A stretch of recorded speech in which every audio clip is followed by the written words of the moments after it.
Breaking news చూస్తున్నాం. తెలంగాణ రాష్ట్ర చరిత్రలో తొలిసారిగా మేడారంలో మంత్రివర్గ సమావేశం జరగనుంది. ఇవాళ ముఖ్యమంత్రి రేవంత్ రెడ్డి అధ్యక్షతన కేబినెట్ భేటీ నిర్వహిస్తున్నారు.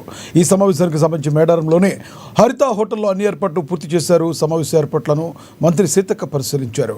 కేబినెట్ భేటీలో పురపాలక ఎన్నికలు, రైతు భరోసా, మేడారం జాతర ఏర్పాట్లపై కీలక నిర్ణయాలు తీసుకునే అవకాశం ఉంది.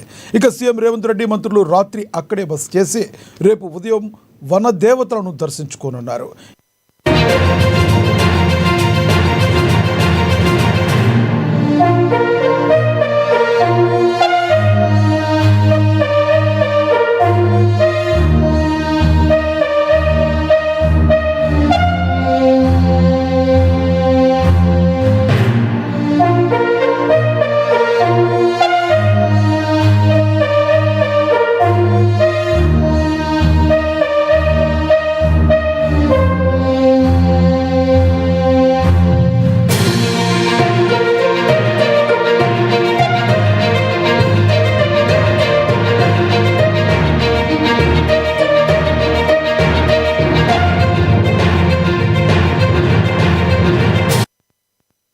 తెలంగాణ రాష్ట్ర చరిత్రలో తొలిసారిగా మేడారంలో మంత్రివర్గ సమావేశం జరగనుంది. వాళ్ళ ముఖ్యమంత్రి రేవంత్ రెడ్డి అధ్యక్షతన కేబినెట్ భేటీ నిర్వహించనున్నారు. ఇదే విషయానికి సంబంధించి మరింత సమాచారాన్ని మా ప్రతినిధి హరీష్ లైవ్ ద్వారా అందిస్తారు. హరీష్, చెప్పండి, తొలిసారి కేబినెట్ మరి అక్కడ జరగడాన్ని ఏ రకంగా చూడాలి? దీనికి సంబంధించిన తాజా సమాచారం ఏంటి మీ దగ్గర ఉన్నది?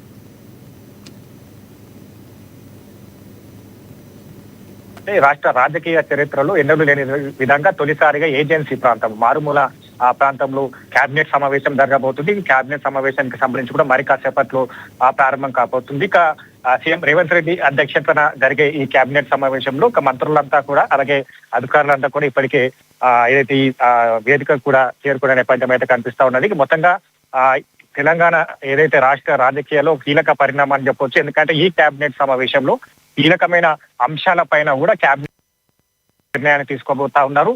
ఇక ముఖ్యంగా ఏదైతే ఈ కేబినెట్ కి సంబంధించి కూడా ఏర్పాట్లు కావచ్చు, పూర్తి స్థాయిలో మేడారం పరిసర ప్రాంతాలంతా కూడా భారీ భద్రతా నడుమ కూడా కేబినెట్ సమావేశం కొనసాగుతున్న నేపథ్యం అయితే కనిపిస్తుంది. ఎందుకంటే 2 రోజుల పాటు ఇక్కడ సీఎం రేవంత్ రెడ్డి అలాగే మంత్రులు ఈరోజు ఇక్కడే బస చేయనున్నారు. ఇక రేపు సంబంధించి కూడా ఏదైతే మేడారం సమ్మక్క సారలమ్మ నూతనంగా పునర్నిర్మించిన గద్దెలకు సంబంధించి కూడా ప్రారంభోత్సవ కార్యక్రమం ఉంటుంది. అక్కడ కూడా సీఎం రేవంత్ రెడ్డి పాల్గొనబోతున్నారు. ఇక దాంతోపాటుగా మేడారానికి సంబంధించి కూడా ఆలయ అభివృద్ధి పనులు కావచ్చు, ఇక రాష్ట్ర ప్రభుత్వం నుంచి 250 కోట్లకు సంబంధించి కూడా మేడారం పునర్నిర్మాణ పనులకు రాష్ట్ర ప్రభుత్వం నిధులను విడుదల చేసింది. ఇక ముఖ్యంగా దాంతోపాటుగా రామప్ప చెరువుకి సంబంధించి కూడా 103 కోట్ల అంచనా వ్యయంతో పోట్లాపూర్ ఎత్తిపోతల పథకం నిర్మించే ప్రతిపాదనపై ఈరోజు కేబినెట్లో చర్చించి నిర్ణయాన్ని తీసుకోబోతా ఉన్నారు.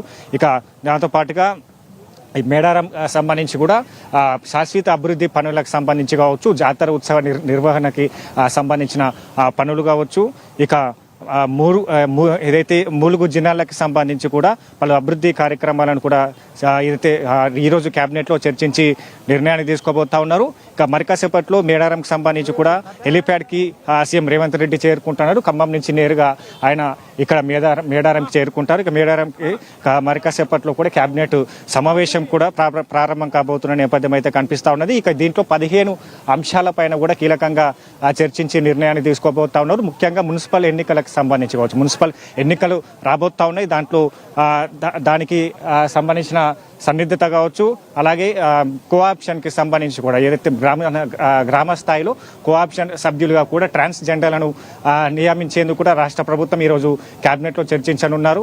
ఇక దాంతోపాటుగా ముఖ్యంగా పలు అంశాలు కావచ్చు, నూతనంగా ఏదైతే మరో పథకాన్ని కూడా అమలు చేయాలని కూడా రాష్ట్ర ప్రభుత్వం భావిస్తూ ఉన్నది.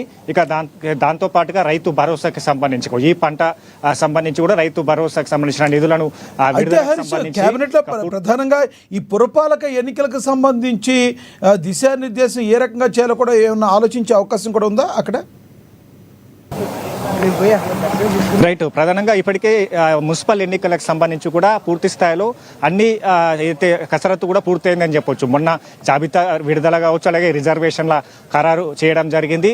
ఇక ఎన్నికలకు సంబంధించి అంటే 2 రోజులు, మరికొన్ని రోజులు అంటే 2 రోజుల్లో కూడా నోటిఫికేషన్ విడుదలయ్యే అవకాశాలు అయితే ఉన్నాయి కాబట్టి దానికి ముందస్తుగా ఏ విధంగా ప్రణాళికబద్ధంగా వెళ్ళాల దానిపైన కూడా ఈ క్యాబినెట్లో చర్చించనున్నారు. ముఖ్యంగా 15 కీలకమైన అంశాలపైన కూడా క్యాబినెట్లో చర్చించనున్నారు. అలాగే ఏదైతే ఈ పునర్నిర్మాణ అభివృద్ధి కావచ్చు, ఎందుకంటే మేడారం జాతరకి సంబంధించిన ఏర్పాట్లు కావచ్చు, గద్దెలకు సంబంధించి కూడా పునర్నిర్మాణం చేపట్టారు. మేడారం ఏదైతే ఆదివాసీ చిహ్నాలకు సంబంధించి కావచ్చు, ఆదివాసీకి సంబంధించిన వాళ్ళ సాంప్రదాయాలు కావచ్చు, వాటి అనుగుణంగా కూడా మేడారంలో స్వాగత తోరణాలను ఏర్పాటు చేయడం జరిగింది. స్వాగత తోరణాలకు సంబంధించి కూడా వాళ్ళ లిపిని అక్కడ ముద్రించడం జరిగింది. దానికి రేపు సీఎం రేవంత్ రెడ్డి రేపు ఉదయం మేడారం వాటన్నిటిని కూడా సందర్శిస్తారు. అక్కడ మేడారంకి సంబంధించిన జాతర నిర్వహణ, అలాగే మేడారంకి అంటే పూర్తి స్థాయిలో మరోసారి కృష్ణా గోదావరి పుష్కరాలు రాబోతా ఉన్నాయి కాబట్టి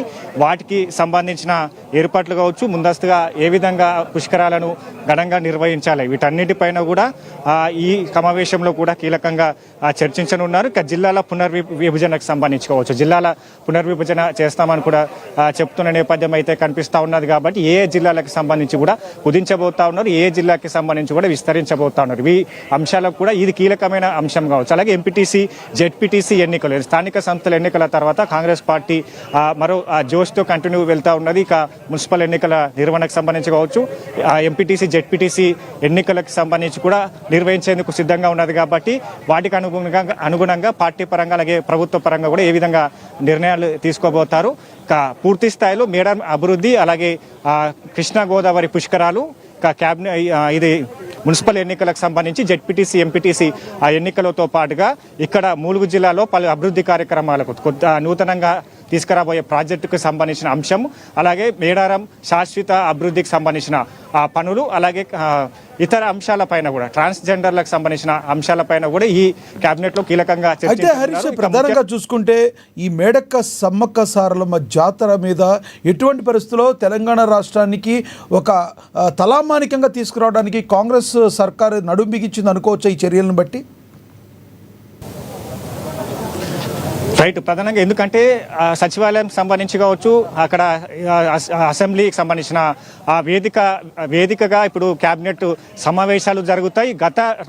తెలంగాణ రాష్ట్ర రాజకీయ చరిత్రలకు సంబంధించి ఒక ఏజెన్సీ ఆ ప్రాంతంలో మారుమూల ప్రాంతంలో ఇక్కడ మేడారం సమ్మక్క సారమ్మ సమక్షంలో ఈ సమావేశం జరగబోతున్నది. కాబట్టి దీనికి సంబంధించి కూడా ఆసక్తిని క్రియేట్ చేస్తుందని చెప్పొచ్చు. ఎందుకంటే గత ప్రభుత్వాలు కావచ్చు ఎప్పుడు ఇట్లా బయట జిల్లాలకు సంబంధించిన ఎక్కడ క్యాబినెట్ సమావేశం నిర్వహించలేదు. కాబట్టి ప్రత్యేకంగా ఇక్కడ ములుగు జిల్లాకి సంబంధించి కూడా ఈ క్యాబినెట్ సమావేశం నిర్వహించారు. కాబట్టి క్యాబినెట్ సమావేశం ద్వారా కూడా రాష్ట్ర ప్రభుత్వం కీలకమైన ప్రకటన చేసే అవకాశాలు అయితే కనిపిస్తూ ఉన్నాయి. కీలకమైన నిర్ణయాలు కూడా తీసుకునే అవకాశాలు అయితే కనిపిస్తూ ఉన్నాయి. ఎందుకంటే ఈ సంబంధించి కూడా అవుట్స్కట్లో క్యాబినెట్ సమావేశం నిర్వహించారంటేనే కూడా అదో ఆసక్తిని క్రియేట్ చేస్తూ ఉంది. అసలు ఈ క్యాబినెట్ సమావేశంలో ఇలాంటి అంశాలను కూడా అయితే చర్చ జరుగుతుంది, ఎలాంటి నిర్ణయాలు తీసుకోబోతున్నట్టుగా కూడా రాష్ట్ర వ్యాప్తంగా కూడా ఆసక్తి ఎదురు చూస్తున్న నేపథ్యం అయితే కనిపిస్తూ ఉన్నది. ముఖ్యంగా ఇదే క్యాబినెట్ సమావేశం వేదికగా కూడా రాష్ట్ర ప్రభుత్వం మరొక సంచలనమైన ప్రకటన కూడా